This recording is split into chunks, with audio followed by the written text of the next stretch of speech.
There will be several special guests tonight attending the State of the Union. Among them, Pastor Andrew Brunson, who was held in a Turkish prison for nearly 2 years, accused of spying. He's the guest of North Carolina Senator Tom Tillis, who was instrumental in bringing Brunson home. How you doing, Senator? Good morning to you, and thank you for coming back on our program. He's from your state. Tell us what it means tonight.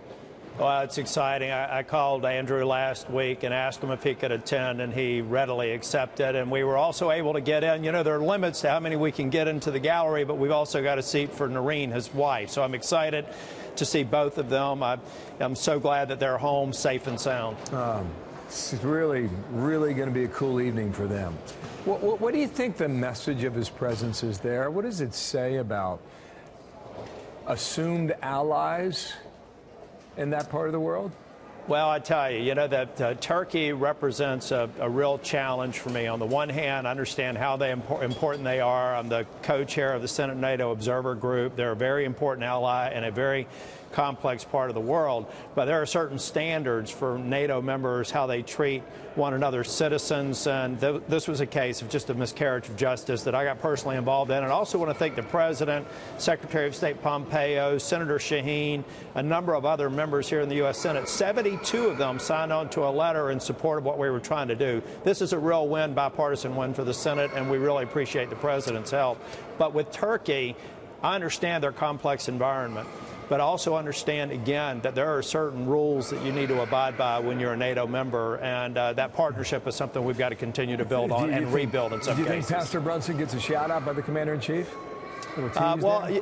I don't know. I'm not going to guess what the President's going to tell me. We can speculate, but he certainly should. And the President gets a lot of credit for helping us get this done. Most pressing issue, as you know, is border security. You had a big opportunity tonight to frame the issue in front of millions and millions of Americans. How do you do it?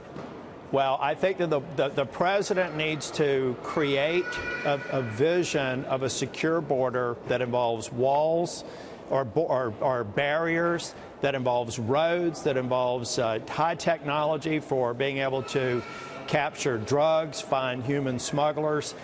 He needs to paint that broader picture, and he needs to dispose of these partisan attacks on his strategy, which is a well-balanced, secure border that involves structures, technology, people, to make sure we keep our nation safe, and actually people crossing the border illegally not losing their lives in the numbers that they are today. Yeah, he could also paint a picture for how much he's agreed when it comes to getting a compromise together. Last thought on that? Well, that's exactly right. The President's reached out. He tried to make an offer. Speaker Pelosi has been resistant to it. Now's the time for Speaker Pelosi in her chamber to recognize the President is there to come up with a compromise that addresses the priorities of both ends of the ideological spectrum. I hope that she will show great leadership and accept his invitation to work together. Thank you, Senator. We'll catch you real soon, okay? Tom Tillis, the Republican of North Carolina. Thanks, Thank you. Enjoy this evening. We will be watching.